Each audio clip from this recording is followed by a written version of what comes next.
आप लोग पति पत्नी में हंसी मजाक करते हो कि मुंह बनाए बैठे रहते हो? करते हैं।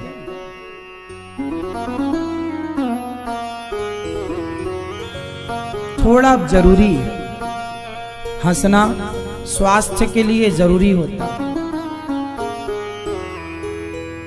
रोना भगवान के लिए जरूरी है और हंसना स्वास्थ्य के लिए।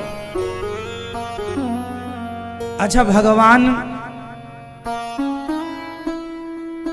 आप लोग हमेशा रोते रहते हैं कि हंसते रहते हैं? आपसे सवाल है, सबसे उत्तर दो, सब लोग बताएंगे। मैया, आप सदा रोती रहती हो कि हंसती रहती हो? आप पीछे वाली मैया, कुछ लोग रोते ही रहते हैं। महाराज, हमारे बहू के बेटा कब होगा?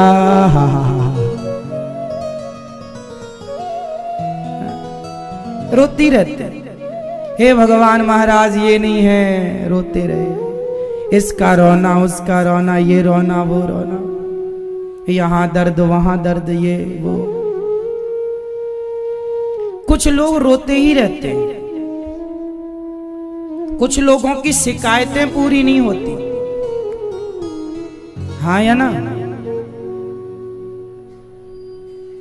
इसलिए आपको रोने वाले बच्चे अच्छे लगते हैं कि मुस्कुराते हुए, हंसते हुए? बोलो। रोते हुए बच्चे ना अच्छे नहीं होते। हंसते मुस्कुराते बच्चे अच्छे, गोद में लेने का मन करता है। कुछ बच्चे होते हैं छूते ही रोने लग जाते हैं, और कुछ बच्चे फटाफट आपकी गोद में आके आपके संग खेलने लग जाते हैं। जब रोने वाले बच्चे आपको पसंद नहीं है, तो रोने वाले लोग भगवान को कैसे पसंद हो सकते हैं? सदा हंसते रहा करो, प्रसन्न रहा करो। रोना है तो भगवान के लिए रोया करो, वरना हंसते रहा करो, मुस्कुराते रहा करो। हर स्थिति हानि लाभ, हानि लाभ में सम रहो। हानि हो जाए तो रो मत, और लाभ हो जाए तो गुब्बारे की तरफ फूलो मत। सम, हर स्थिति में प्रसन्न। ये तो आएगा जाएगा। दिन रात की तरह हानि लाभ, दिन रात की तरह जीवन और मृत्यु। दिन रात की तरह अपमान और सम्मान। दिन रात की तरह है ना ये सब? आएगा जाएगा, आएगा जाएगा। ना सदा अपमान रहा, ना सदा सम्मान रहा। बोलो। ना सदा लाभ रहा, ना सदा हानि रही। ना सदा जीवन रहा, ना सदा मरण रहा। सदा ना रहा है, सदा ना रहेगा, जमाना किसी का। नहीं चाहिए दिल दुखाना किसी का।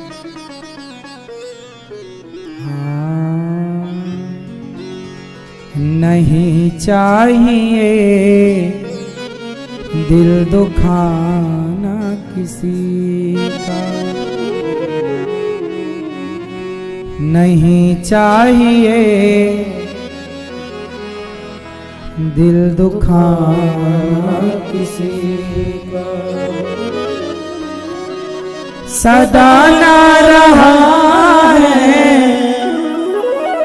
सदा ना रहेगा, जमाना किसी का। नहीं चाहिए दिल दुखाना किसी का। नहीं चाहिए दिल दुखाना किसी का।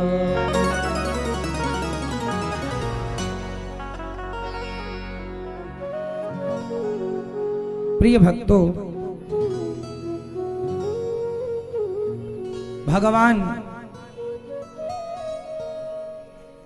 अपनी पूरी जिंदगी में भगवान को आपने देखा होगा मुस्कुराते ही मंदिरों में खड़े हैं।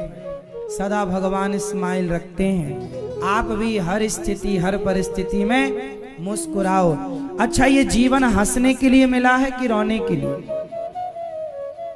रोना सिर्फ भगवान के लिए, बाकी समय पत्नी गाली दे तो हंसो, पति गाली दे, बेटा गाली दे तो हंसो, पड़ोसी गाली दे, हर हाल में प्रसन्न रहो, हर स्थिति में प्रसन्न रहो। ये जिंदगी गुजारनी है, समय काटना है, हंसकर काट लो या रोकर। भगवान ने मजाक किया तो मां गिर गई, भगवान ने चतुर्भुज रूप से थामा है। द्वारिका में एक सत्यजित नाम के सज्जन रहते थे। पाकी नृगो नाम नरेंद्रोहा मिक्ष्वाकुतनयः प्रभो। इक्ष्वाकु वंश के राजा नृग थे। इन्होंने गौदान किया, पर गौदान करने के बाद वही गाय इनके खूंटे पर इनकी गौशाला में वापस भागकर पंडित जी के यहां से आ गई। उसी गाय को दूसरी बार दान कर दिया, जिसके कारण इन्हें गिरगिट बनना पड़ा। पर गौदान किया था, जिसके कारण भगवान का दर्शन हुआ और इनकी मुक्ति हुई।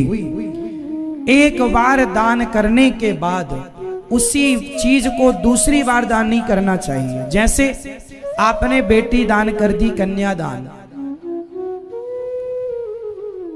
कन्यादान कई बार ना माँ बाप शादी के बाद देखते हैं दामाद अच्छा नहीं है, तो उसी बेटी को फिर दूसरे के साथ विवाह करते हैं, दूसरी बार कन्यादान करते हैं।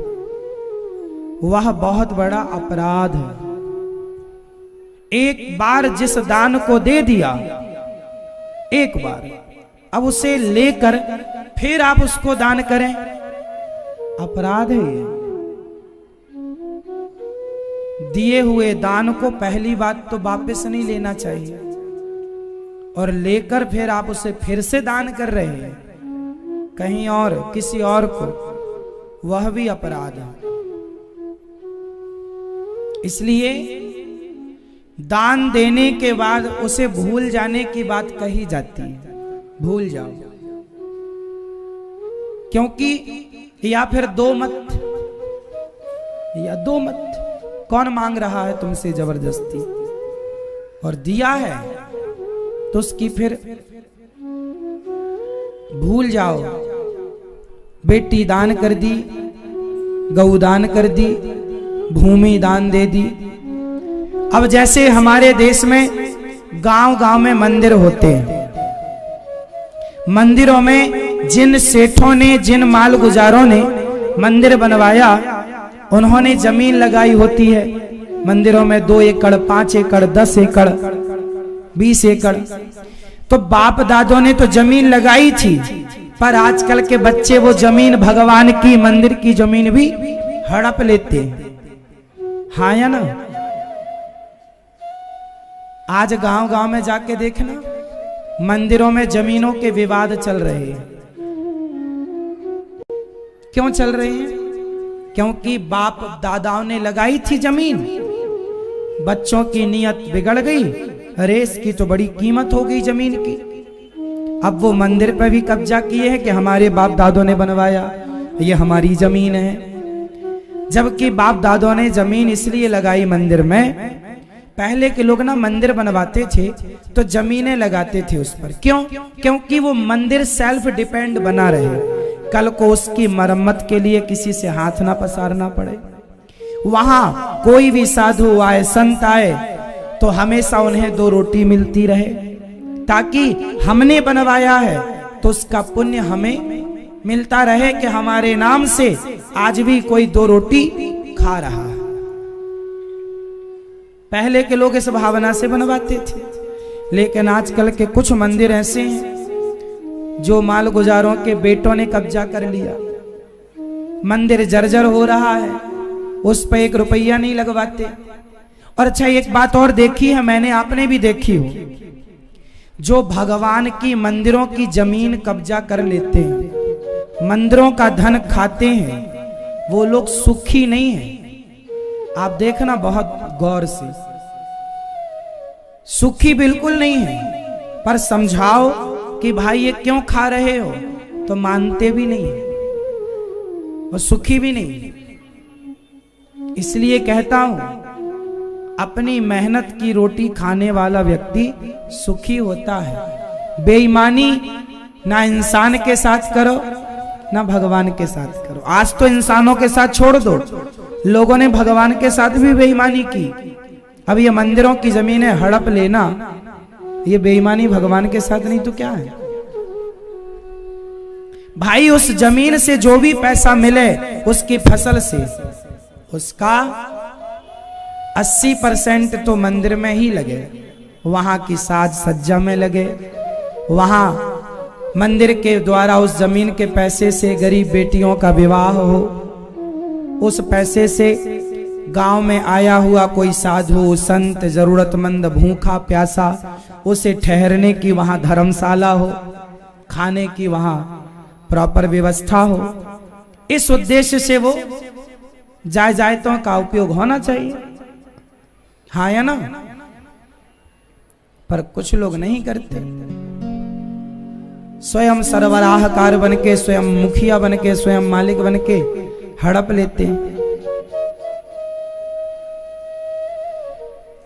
भगवान ने राजा नृग पर कृपा की और गौदान, आप लोग भी मरने के पहले गौदान जरूर करना।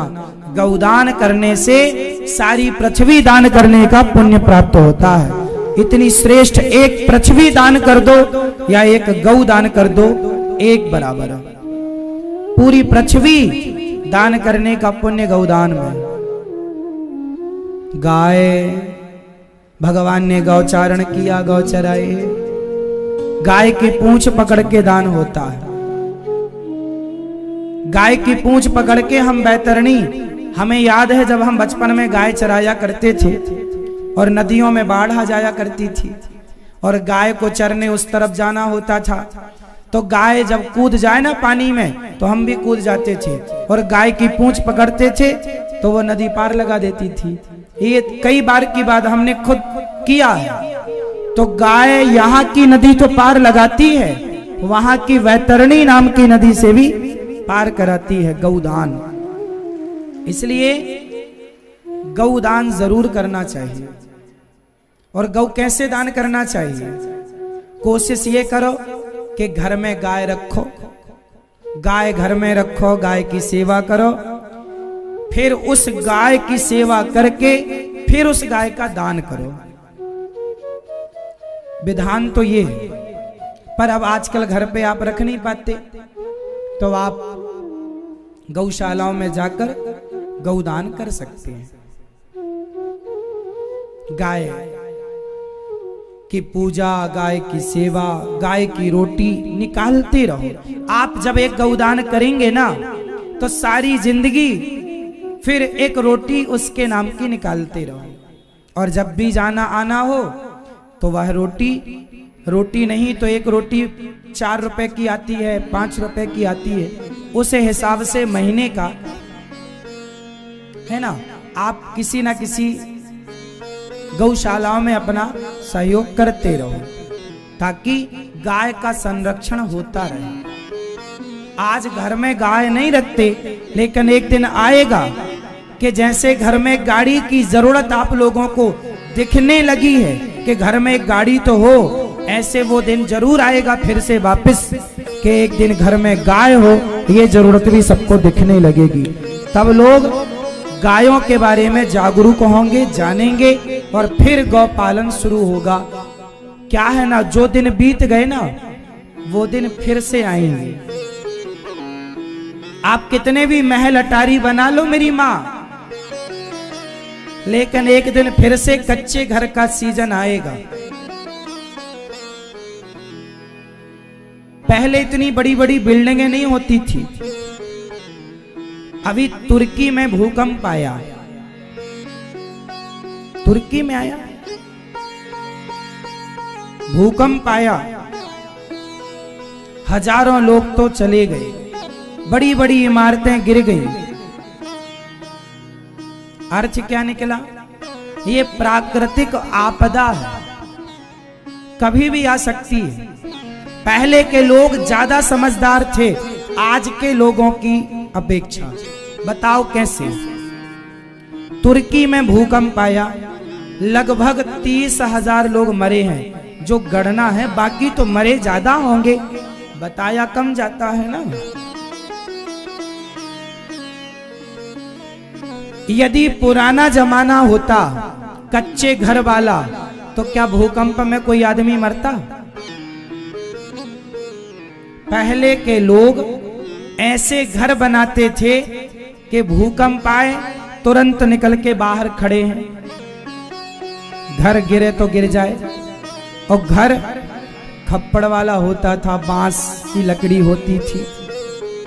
वो घर आज की तरह घर नहीं होते थे, आंगन होता था, घर होते थे।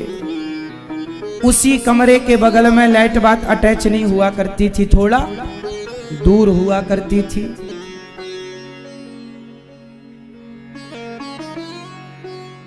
है ना? वो प्रॉपर था।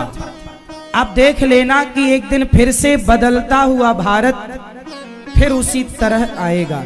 अच्छा, जब प्रकृति बदलाना, आप अपना कितना भी इंजीनियरिंग लगा लो, अपना आर्किटेक्ट लगा लो, लेकिन जब परमात्मा अपना हिसाब लगाएगा ना बराबर करके, फिर कहेगा अब रहो।